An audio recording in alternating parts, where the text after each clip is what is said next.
شاب بعيون مميزة عنده استطاعة بإخراجها. اسمعوا قصته. كثير يقولوا يا أبو حليم إنه في قصة حقيقية، قول لنا القصة. أنا وخالي كنا نلعب وإحنا صغار، بعدين حط النايلون على العين، يعني يوم شال النايلون بعدها فجأة سبحان الله طلعت عين واحدة طبعا. تقدر أنت بنفسك تطلعها؟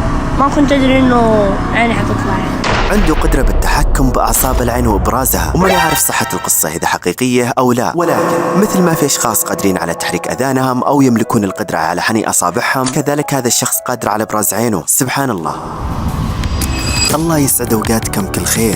هذا كان الفيديو الأول بمقطعنا اليوم. تعليقاتكم جدا تسعدني وتسر خاطري، ما أبي أطول عليكم وخلوكم مع باقي المقاطع. ثانيا، حادثة مخيفة، النيزك في روسيا يحول الليل إلى نهار.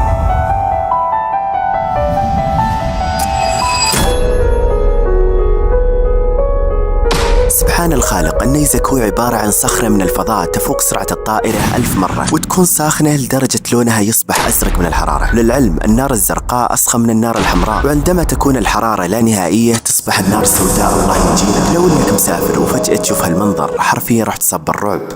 ثالثا، فيديو مرعب، الرجل يصور منظر مخيف وهو يسبح.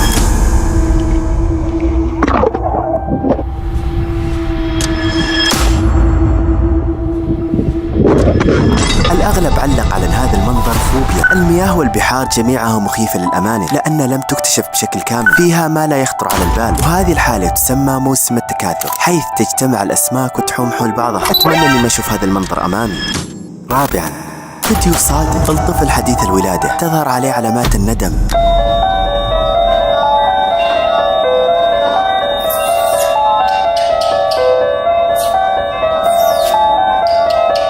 وحتى علامات الكبر، تحسه مهموم، ولكن البعض علق بأن هذا الطفل متأثر نفسيا بسبب أن والدته أثناء الحمل كانت حزينة، واعتقد أنه خرافة. السؤال كيف نفتح عيونه وكأنه ناقد عليهم؟ بكل الأحوال غريب.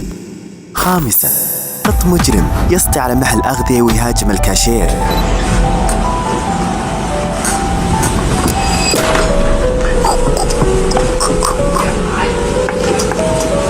ما نعرف وش محتاج هذا القط، يمكن يبي تونه، ولكن ما اقتنعت ان في حيوانات مجرمة لين ما شفت القرد اللي سرق طاسة مرسيدس.